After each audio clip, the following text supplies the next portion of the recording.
출애굽기 21장 희망을 주는 하나님의 법 공의와 균형 출애굽기 21장 1-36- 인문학 건경산책 사람이 모인 곳에서는 언제나 인간의 죄성으로 인한 여러 문제가 발생하게 됩니다. 사람 앞에 세워야 할 것은 희망을 주는 법규입니다. 그 희망의 법은 공의와 균형입니다. 공의와 균형이 이르면 인간은 절망하게 됩니다. 하나님은 공평한 하나님의 법률 통해서 이스라엘 백성에게 희망을 주십니다. 다인문학 성경산책 출애굽기 21장 1-36 하나님께서 이스라엘 백성에게 주신 희망이 무엇인가요? 1. 인간은 누구나 자유를 누려야 할 존재라는 것입니다. 출애굽기 21장 1-11 여호와께서는 이스라엘 백성 앞에 법규를 세우고자 하십니다.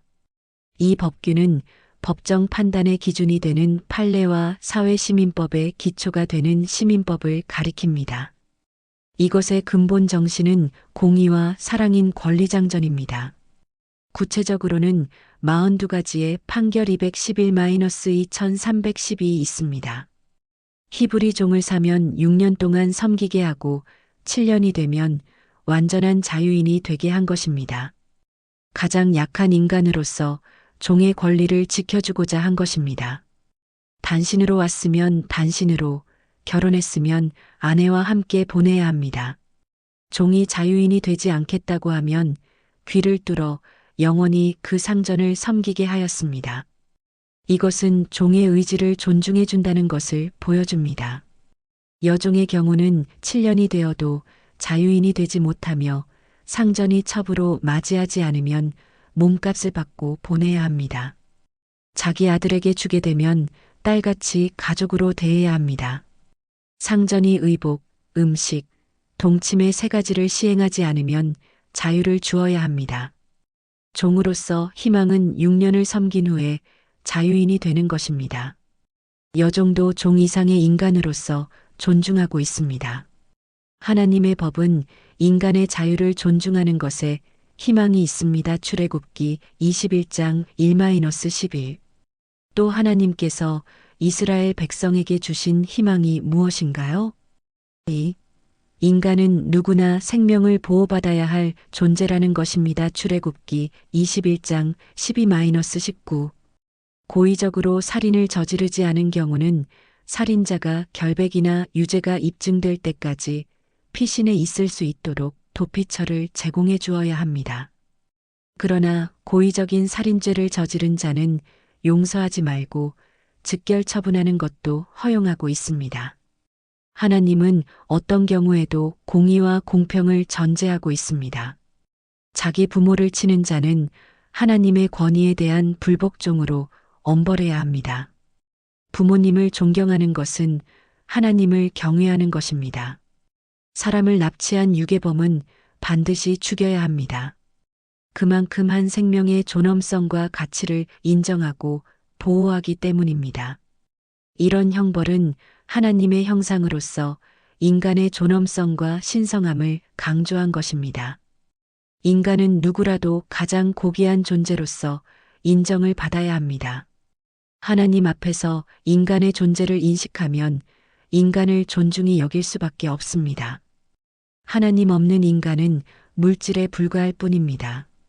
서로 싸우다 상해를 입힌 경우 죽지 않았으면 형벌은 면하게 해주고 손해를 보상하고 상처를 완치해 주어야 합니다.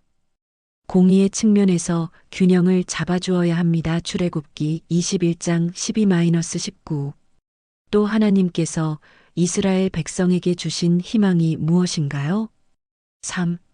인간은 누구나 공평한 판결을 받아야 할 존재라는 것입니다. 출애굽기 21장 20-36 주인이라도 종을 쳐서 죽으면 반드시 형벌을 받아야 합니다. 경솔하고 난폭한 행위를 방지하고자 한 것입니다. 하나님의 법 아래에서는 누구라도 인간의 존엄성을 강조하고 있습니다. 임신한 여자를 쳐서 낙태하게 하였으면 그 남편의 청구대로 보상해야 합니다. 그 기준은 재판장의 판결에 따라 공평하게 해야 합니다. 그러나 다른 해를 입었으면 동해복수법에 따라야 합니다. 동해복수법의 목적은 공정한 보복의 원칙을 제시하기 위함입니다. 개인의 자의적 보복을 억제하기 위함입니다. 보복의 악순환을 끊고 생명의 소중함을 일깨우는 것입니다. 주인이 종의 눈이나 이를 상하게 하였으면 그를 놓아주어야 합니다. 눈과 이는 생명과 같은 것이기 때문에 인도주의적 입장에서 종을 보호하기 위함입니다. 부상이나 손실에 관해서 사람과 짐승 사이에서 소가 사람을 죽이면 짐승은 죽이고 먹지 말아야 하지만 주인은 형벌을 면하게 됩니다. 그러나 주인이 경고를 받고도 단속하지 않아 사고가 발생하면 그 책임을 져야 합니다. 배상금을 요구하면 배상금을 내야 합니다. 이러한 법규의 핵심은 사람의 생명에 대한 소중함과 공평한 기준을 적용하는 것입니다. 어떤 경우도 불공평한 기준으로 억울한 일이 발생하지 않도록 하는 것입니다. 공평과 균형이 무너지면 희망이 무너지기 때문입니다. 출애굽기 21장 20-36. 하나님께서 이스라엘 백성에게 주신 희망은 인간은 누구나 자유를 누려야 할 존재라는 것입니다. 누구나 생명을 보호받아야 할 존재라는 것입니다. 인간은 누구나 공평한 판결을 받아야 할 존재라는 것입니다. 오늘 우리는 예수 그리스도로 말미암아 하나님 앞에서 완전한 자유인으로 새로운 생명을 얻은 존재입니다. 한 생명을 소중히 여기고 공의와 균형으로 형제자매를 사랑하는 것입니다. 다인문학 성경산책 출애굽기 21장 1-36